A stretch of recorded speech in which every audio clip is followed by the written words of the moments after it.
Good morning my dear students. कल हम क्या कर रहे थे? कल हमने बेटा लास्ट टाइम जो पढ़ा था, हमने पाकिस्तान की डेमोक्रेसी देखी, फिर हमने बांग्लादेश में देखा कि किस तरीके से बांग्लादेश 1972 में एक स्वतंत्र राष्ट्र के रूप में उभर कर हमारे सामने आया। फिर हमने नेपाल का राजतंत्र देखा बेटा, और उसके साथ ही किस तरीके से वहाँ पर लोकतंत्र का आरंभ हुआ, वो सारी चीज़ें हम यहाँ पर कवर चुके हैं, ठीक कर चुके हैं। अब बेटा यहाँ हम पढ़ेंगे वो श्रीलंका में जातीय संघर्ष और लोकतंत्र के बारे में पढ़ेंगे, ठीक है। तो देखिए, हम देख चुके हैं कि आज़ादी के बाद से लेकर अब तक श्रीलंका में लोकतंत्र कायम है, ठीक है। 1948 में बेटा श्रीलंका को आज़ादी मिली थी, और आज़ादी मिलने के बाद तक अब तक यदि हम देखें तो श्रीलंका में बेटा लोकतंत्र कायम है। लेकिन श्रीलंका को एक कठिन चुनौती का सामना करना पड़ा। यह चुनौती ना तो सेना की थी, ना ही राजतंत्र की थी, ठीक है। देखिए, जो वो चुनौती फेस कर रहा था बेटा, ना ही उसे सेना की तरफ से थी, ना ही राजतंत्र की तरफ से थी। श्रीलंका को जातीय संघर्ष का सामना करना पड़ा, जिसकी मांग है कि श्रीलंका के एक क्षेत्र को अलग राष्ट्र बनाया जाए। आज़ादी के बाद से श्रीलंका को उन दिनों सिलोन कहा जाता था। श्रीलंका की राजनीति पर बहुसंख्यक सिंहली समुदाय के हितों की नुमाइंदगी करने वालों का दबदबा रहा है। देखिए, यहाँ पर जब हम बात करें तो आप देखेंगे जो यहाँ पर बेटा दो पॉपुलेशन ज़्यादा है, एक सिंहली है और दूसरे यहाँ पर तमिल है। वैसे यहाँ पर बौद्ध धर्म और जैन धर्म के भी अनुयायी हैं, बट जो मैक्सिमम यदि मैं बात करूँ मेजॉरिटी की, तो वो यहाँ पर किसकी है? सिंहली की है। देन आफ्टर यहाँ पर तमिल्स की है। तो इसने कहा है कि श्रीलंका की राजनीति पर किसका दबदबा रहा है बेटा? सिंहली समुदाय का रहा है। ये लोग भारत छोड़कर श्रीलंका आवासी एक बड़ी तमिल आज़ादी के खिलाफ थे, ठीक है। काफ़ी जो मतलब बड़ी तमिल आज़ादी हैं वो श्रीलंका को छोड़कर कहाँ आवासी बेटा? भारत में आवासी तमिलों का बसना श्रीलंका की आज़ाद होने के बाद भी जारी रहा। देखिए, श्रीलंका को आज़ादी कब मिली? 1948 में मिली। उसको आज़ादी मिल गई, उसके बाद भी जो वहाँ के जो तमिल थे वो यहाँ आकर उनका बसना जो है वह प्रारंभ रहा, ठीक है।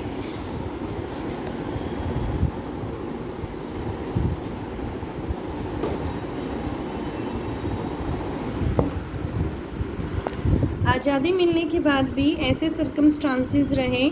सिंहली राष्ट्रवादियों का मानना था कि श्रीलंका में तमिलों के साथ कोई रियायत नहीं बरती जानी चाहिए। सिंहली बेटा बहुसंख्यक थे, ठीक है। जैसे हिंदुस्तान की यदि हम बात करें तो इंडिया के अंदर हिंदू ज़्यादा हैं, हिंदू रिलीजन के लोग ज़्यादा हैं। इसी तरीके से वहाँ पर सिंहली जो हैं वे ज़्यादा थे। सिंहली राष्ट्रवादियों का फिर उसके बाद देखिए, तमिलों के प्रति उपेक्षा भरे बर्ताव से एक उग्र तमिल राष्ट्रवाद की आवाज़ बुलंद हुई, और 1983 के बाद से उग्र तमिल संगठन लिबरेशन टाइगर ऑफ तमिल इलम, जिसे लिट्टे कहा गया है, श्रीलंकाई सेना के साथ सशस्त्र संघर्ष कर रहा है। इसने तमिल इलम यानी श्रीलंका के तमिलों के लिए एक अलग तमिल देश की मांग की है, ठीक है। जो लिट्टे एक समुदाय है बेटा, ये यहाँ की सेना के साथ काफ़ी टाइम से संघर्ष कर रहा है, और इसने संघर्ष करते हुए श्रीलंकाई तमिलों के लिए एक अलग देश की मांग की है। श्रीलंका के उत्तर पूर्वी हिस्से पर लिट्टे का नियंत्रण है। यहाँ पर जो उत्तर पूर्वी हिस्से के मामले में आप कह सकते हैं कि मोस्टली जो पार्ट इंडिया से अटैच है, तो उस पर किसका अधिकार है बेटा? एक लिट्टे समुदाय है, लिट्टे ग्रुप है, उसका यहाँ पर इस पर अधिकार है। श्रीलंका की जो समस्या है वह भारतवासी लोगों से जुड़ी है। भारत की तमिल जनता का भारतीय सरकार पर भारी दबाव है कि वह श्रीलंकाई तमिलों की हितों की रक्षा करे। देखिए बेटा, जो हमारा तमिलनाडु स्टेट है, वहाँ पर जो व्यक्ति हैं वे ज़्यादातर तमिल भाषा से ही संबंधित हैं, और जो भारतीय तमिल हैं उनका हमारी सरकार के ऊपर काफ़ी दबाव है, और उनका जो दबाव है वो इस तरीके से है कि जो श्रीलंका में जो तमिल हैं उनके हितों की रक्षा जो है वह भारत सरकार करे। भारतीय सरकार ने समय समय पर तमिलों के सवालों पर श्रीलंका की सरकार से बातचीत की कोशिश की है, लेकिन 1987 में देखिए उसके बाद 1987 में भारतीय सरकार श्रीलंका के तमिल मसले से प्रत्यक्ष रूप से शामिल हुई और भारत की सरकार ने श्रीलंका से एक समझौता किया। देखिए 1987 में ऐसा हुआ कि जो इंडिया की जो गवर्नमेंट थी श्रीलंका के तमिल मसले में प्रत्यक्ष रूप से शामिल हुई और भारत सरकार ने श्रीलंका के साथ एक समझौता किया। श्रीलंका सरकार और तमिलों के बीच रिश्ते सामान्य करने के लिए भारतीय सेना को भेजा गया। आखिर में भारतीय सेना ने लिट्टे के साथ संघर्ष में फंस गई और भारतीय सेना की उपस्थिति को श्रीलंका की जनता ने भी कुछ खास पसंद नहीं किया। श्रीलंकाई जनता ने समझा कि भारत श्रीलंका के अंदरूनी मामलों में दखल अंदाजी कर रहा है। 1989 में भारत ने अपनी शांति सेना लक्ष्य हासिल किए बिना वापस बुला ली। श्रीलंका के इस संकट का हिंसक चरित्र था। अंतर्राष्ट्रीय मध्यस्थ के रूप में नॉर्वे और आइसलैंड जैसे स्कैंडिनेवियाई देश युद्धरत दोनों पक्षों को फिर से आपस में बातचीत करने के लिए राजी कर रहे थे। अंततः सशस्त्र संघर्ष समाप्त हुआ और सन 2009 में लिट्टे को ख़त्म कर दिया गया। संघर्षों की चपेट में होने के बाद भी श्रीलंका ने अच्छी आर्थिक वृद्धि की है। इकोनॉमिक डेवलपमेंट हुआ है यहाँ पर काफ़ी अच्छा और विकास के उच्च स्तर को हासिल किया है। जनसंख्या के वृद्धि दर पर सफलतापूर्वक नियंत्रण करने वाले विकासशील देशों में श्रीलंका जो है बेटा वह प्रथम देश है जिसने अपनी जनसंख्या के ऊपर कंट्रोल कर लिया है। बट यहाँ पर हम कौन से देशों की बात कर रहे हैं बेटा? विकासशील देशों की, ठीक है। दक्षिणी एशिया के देशों में सबसे पहले श्रीलंका ने अपनी अर्थव्यवस्था का उदारीकरण किया। गृह युद्ध से गुजरने के बाद कई सालों से इस देश की प्रति व्यक्ति सकल घरेलू उत्पाद दक्षिणी एशिया में सबसे ज़्यादा है। अंदरूनी संघर्ष की झंझावातों को झेल कर भी श्रीलंका ने लोकतांत्रिक राज्य व्यवस्था जो है वह कायम रखी है, ठीक है। अब यहाँ पर हम बात करेंगे बेटा अपने पड़ोसी देश पाकिस्तान के बारे में। तो देखिए आइए अब हम घरेलू राजनीति के दायरे से बाहर निकलें और इस क्षेत्र के अंतर्राष्ट्रीय संबंधों के ऐसे दायरों पर नज़र डालें जहां संघर्ष हुए हैं। शीत युद्ध की समाप्ति का यह अर्थ नहीं है कि इस इलाके में भी संघर्ष और तनाव समाप्त हो गए हैं। शीत युद्ध 1990 में समाप्त हो गया, लेकिन इसका अर्थ यह बिल्कुल भी नहीं है कि जो ये एरिया था इसमें भी जो सिचुएशन है वह नॉर्मल हो गई है या जो तनाव थे वो समाप्त हो गए हैं।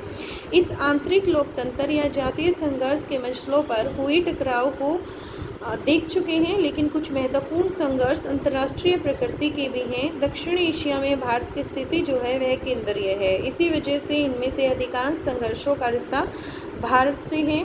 इन संघर्षों में सबसे प्रमुख तथा सर्वग्रामी संघर्ष भारत और पाकिस्तान के बीच का संघर्ष है। विभाजन के तुरंत बाद दोनों देश कश्मीर के मसले पर लड़ रहे थे। 1948 में ही पाकिस्तान ने इंडिया पर अटैक कर दिया था, ठीक है। और पाकिस्तान की सरकार का दावा है कि कश्मीर पाकिस्तान का है और भारत और पाकिस्तान के बीच 1947-48 तथा 1965 के युद्ध से इस मसले का समाधान नहीं हुआ है। दो युद्ध यहाँ पर ये दिखा रखे हैं, दोनों में से किसी भी युद्ध से इस मसले का समाधान नहीं हो सका है। और 1948 के युद्ध के फलस्वरूप कश्मीर के दो हिस्से हो गए। जो 1948 में पाकिस्तान ने इन कश्मीर पर अटैक किया तो उससे क्या हुआ कि जो कश्मीर है उसके दो हिस्से हो गए। एक हिस्सा पाकिस्तान के अधिकृत कश्मीर कहलाया जिसे POK पाक अधिकृत कश्मीर बोला गया है, जबकि जो दूसरा हिस्सा है वह भारत का जम्मू कश्मीर प्रांत बना। दोनों के बीच एक नियंत्रण सीमा रेखा है और 1971 में भारत ने पाकिस्तान के खिलाफ एक निर्णायक युद्ध जीता था, लेकिन कश्मीर मसला जो है वो अब भी अनसुलझा हुआ है। फिर उसके बाद देखिए आगे क्या कहता है।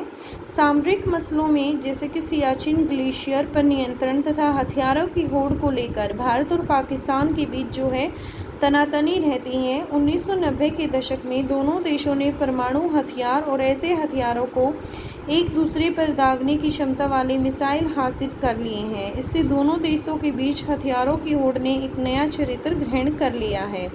1998 में भारत ने पोखरण में और इसके कुछ दिनों के अंदर ही पाकिस्तान ने चगाई पहाड़ी पर परमाणु परीक्षण किए थे। भारत ने पोखरण जो परीक्षण है वो कहाँ पर किया बेटा? पोखरण में किया। और पाकिस्तान ने कहाँ पे किया? चगाई पहाड़ी में परमाणु परीक्षण किए।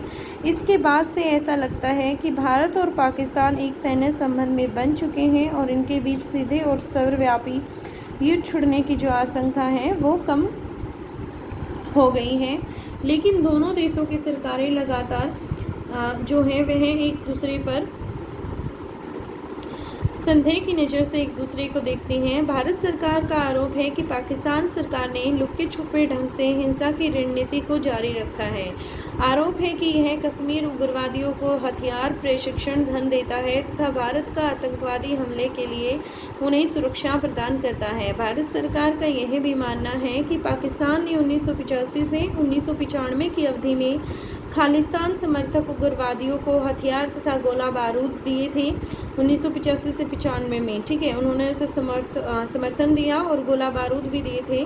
पाकिस्तान की खुफिया एजेंसी इंटर सर्विसेज इंटेलिजेंस पर बांग्लादेश और नेपाल के गुप्त ठिकानों से पूर्वोत्तर भारत में भारत विरोधी अभियानों में संलग्न होने का भी आरोप है। इसके जवाब में पाकिस्तान की सरकार भारतीय सरकार और उसकी खुफिया एजेंसियों पर सिंध और बलूचिस्तान में समस्या को भड़काने का आरोप लगाती है, ठीक है। फिर उसके बाद भारत और पाकिस्तान के बीच नदी जल के बंटवारे के सवाल पर तनातनी हुई और 1960 तक दोनों के बीच सिंधु नदी के इस्तेमाल को लेकर तीखे विद थे, लेकिन संयोग से 1960 में विश्व बैंक की मदद से हम इंडिया और पाकिस्तान के बीच में एक ट्रीटी सिग्नेचर हो गई जिसे इंडस वाटर ट्रीटी या सिंधु जल संधि कहा जाता है। और यह संधि भारत पाक के बीच कई सैन्य संघर्षों के बावजूद जो है अब भी कायम है। हालांकि सिंधु जल संधि की व्याख्या और नदी जल के इस्तेमाल को लेकर अभी भी कुछ छोटे मोटे विवाद हैं। कच्छ के रण में सर क्रीक की सीमा को लेकर दोनों देशों के बीच मतभेद हैं और ये कच्छ का रण कहाँ पर है बेटा? गुजरात में है। दोनों ही देशों के बीच में काफ़ी विवाद चल रहे हैं। यह विवाद छोटा जान पड़ता है लेकिन इसके साथ एक चिंता जुड़ी हुई है। इस विवाद का समाधान जिस ढंग से किया जाए उसके असर सर क्रीक इलाके के सटे समुद्री संसाधन के नियंत्रण पर भी पड़ेगा। भारत और पाकिस्तान के बीच इन सभी मामलों के बारे में वार्ताओं के दौर चल रहे हैं, ठीक है। क्लियर हो गया इतना यहाँ से आपको? तो देखिए अभी आपने किस चीज़ के बारे में पढ़ा? भारत और जो पाकिस्तान का संघर्ष है उसके बारे में आपने पढ़ा है, ठीक है। अब जो हम पढ़ने जा रहे हैं बेटा वो हम पढ़ेंगे यहाँ पर भारत और उसके अन्य पड़ोसी देशों के साथ जो रिलेशंस हैं उनके बारे में हम यहाँ देखेंगे। तो देखिए शुरुआत करते हैं। बांग्लादेश और भारत के बीच गंगा और ब्रह्मपुत्र नदी की जल में हिस्सेदारी सहित कई मुद्दों पर मतभेद हैं। आपको पता है गंगा रिवर का ओरिजिन प्लेस कहाँ से है बेटा? उत्तराखंड। उत्तराखंड को क्रॉस करते हुए यूपी, फिर उसके बाद बिहार, ठीक है, यूपी, बिहार और बिहार को क्रॉस करते हुए West Bengal and then after its enter in Bangladesh and similarly मतलब ब्रह्मपुत्र कम्स फ्रॉम चाइना, ठीक है, and China enter in India from the state Arunachal Pradesh to Assam and then after enter in Bangladesh, ठीक है। तो ये जो विवाद हैं यह दोनों रिवर से संबंधित हैं। भारतीय सरकारों के बांग्लादेश से नाखुश होने के कारण में भारत में अवैध आप्रवास पर ढाका के खंडन, भारत विरोधी इस्लामी कट्टरपंथी जमातों को समर्थन, भारतीय सेना को पूर्वोत्तर भारत में जाने के लिए अपने इलाके से रास्ता देने से बांग्लादेश का इनकार, ढाका की ये प्रॉब्लम्स बताई जा रही हैं आपको। ढाका के भारत को प्राकृतिक गैस निर्यात न करने के फैसले तथा म्यांमार को बांग्लादेशी इलाके से होकर भारत को प्राकृतिक गैस निर्यात न करने देने जैसे मामले शामिल हैं। बांग्लादेश की सरकार का मानना है कि भारतीय सरकार नदी जल में हिस्सेदारी के सवाल पर इलाके की दादा की तरह बर्ताव करती है और इसके अलावा भारत की सरकार पर चटगांव पर्वतीय क्षेत्र में विद्रोह को हवा देने, बांग्लादेश की प्राकृतिक गैस में सींधमारी करने और व्यापार में बेईमानी बरतने के भी ये भारत पर आरोप लगे हुए हैं। विभेदों के बावजूद, इतनी सारी प्रॉब्लम्स के बावजूद भारत और बांग्लादेश कई मसलों में आपस में सहयोग करते हैं। पिछले 20 वर्षों के दौरान दोनों देशों के बीच आर्थिक संबंध जो हैं वह काफ़ी बेहतर रहे हैं। बांग्लादेश भारत के लुक ईस्ट और 2014 से एक्ट ईस्ट नीति का हिस्सा है। इस नीति के अंतर्गत म्यांमार के जरिए दक्षिणी पूर्वी एशिया से संपर्क साधने की बात है। आपदा प्रबंधन और पर्यावरण के मसले पर भी दोनों देशों ने निरंतर सहयोग किया। 2015 में दोनों देशों ने कुछ प्रक्षेत्रों का आदान प्रदान किया। इस बात के भी प्रयास किए जा रहे हैं कि साझे खतरों को पहचान कर एक दूसरे की ज़रूरतों के प्रति ज़्यादा संवेदनशीलता बरत कर सहयोग के दायरे को बढ़ाया जाए। भारत और नेपाल के बीच मधुर संबंध हैं और दोनों देशों के बीच एक संधि हुई है। और इस संधि, अब देखिए, अभी तक हमने बांग्लादेश के बारे में पढ़ा है, अब हम यहाँ किसके बारे में पढ़ेंगे बेटा? नेपाल के बारे में। तो देखिए, भारत और नेपाल के बीच मधुर संबंध है और दोनों देशों के बीच एक संधि हुई है। इस संधि के तहत दोनों देशों के नागरिक एक दूसरे के देश में बिना पासपोर्ट और वीज़ा के आ जा सकते हैं। ठीक है, तो मतलब मैं क्या कहना चाह रहा है कि आप यदि नेपाल विजिट करते हैं या नेपाल के लोग इंडिया में आते हैं तो बिना किसी पासपोर्ट के या वीज़ा के वहाँ जा सकते हैं। खास संबंधों के बावजूद दोनों देशों के बीच अतीत में व्यापार से संबंधित मनमुटाव पैदा हुए हैं। नेपाल के चीन के साथ दोस्ती को लेकर भारत सरकार ने अपनी अक्सर अप्रसन्नता जताई है। नेपाल सरकार भारत विरोधी तत्वों के खिलाफ कदम नहीं उठाती, इससे भी भारत जो है वह नाखुश है। भारत की सुरक्षा एजेंसियां नेपाल में चल रहे माओवादी आंदोलन को अपनी सुरक्षा के लिए खतरा मानती हैं, क्योंकि भारत में बिहार से लेकर आंध्र प्रदेश तक विभिन्न प्रांतों में नक्सलवादी समूहों का उभार हुआ है। नेपाल में बहुत से लोग यह सोचते हैं कि भारत सरकार नेपाल के अंदरूनी मामलों में दखल दे रही है और उसके नदी, जल तथा पन बिजली पर आंख गड़ाए हुए हैं। चारों तरफ से जमीन से घिरे नेपाल को लगता है कि भारत उसको अपने भू अक्षेत्र से होकर समुद्र तक पहुंचने से रोकता है। बहरहाल भारत नेपाल के बीच संबंध एकदम मजबूत और शांतिपूर्ण है। विभेदों के बावजूद दोनों देश व्यापार, वैज्ञानिक सहयोग और साझे प्राकृतिक संसाधन, बिजली उत्पादन, जल प्रबंधन, ग्रिड के मसले पर एक साथ हैं। नेपाल में लोकतंत्र की बहाली से दोनों देशों के बीच संबंधों के और मजबूत होने की जो उम्मीद है वह बंधी हुई है। श्रीलंका और भारत की सरकार के संबंधों में तनाव इस द्वीप में जातीय संघर्ष को लेकर है। जब तमिल आबादी राजनीतिक रूप से नाखुश हो और उसे मारा जा रहा हो, तो ऐसे में भारतीय नेताओं और जनता का तटस्थ रहना जो है वह असंभव लगता है। 1987 के सैन्य हस्तक्षेप के बाद भारतीय सरकार श्रीलंका के अंदरूनी मामलों में असंलग्नता की नीति पर अमल कर रही है। भारत सरकार ने श्रीलंका के साथ एक मुक्त व्यापार समझौते पर दस्तखत किए हैं। इससे दोनों देशों के संबंध मजबूत हुए हैं। श्रीलंका में सुनामी से हुई तबाही के बाद पुनर्निर्माण के कार्यों में भारतीय मदद से ही दोनों देश एक दूसरे के करीब आए हैं। अब भूटान के साथ देख लेते हैं बेटा। भारत के भूटान के साथ भी अच्छे रिश्ते हैं। भूटानी सरकार के साथ कोई बड़ा झगड़ा नहीं है।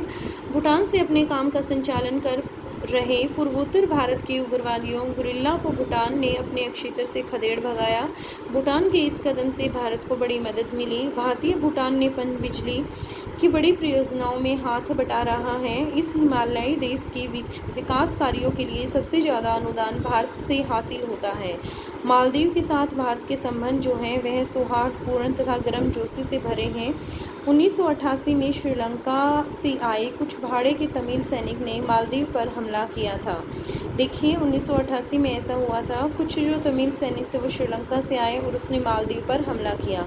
मालदीव ने जब आक्रमण रोकने के लिए भारत से मदद मांगी तो भारतीय वायुसेना और नौसेना ने तुरंत कार्रवाई की थी। भारत ने मालदीव की आर्थिक विकास, पर्यटन और मत्स्य उद्योग में भी मदद की है। आपने ध्यान दिया होगा कि दक्षिण एशिया के छोटे छोटे पड़ोसियों के साथ भारत को कई समस्याओं का सामना करना पड़ता है।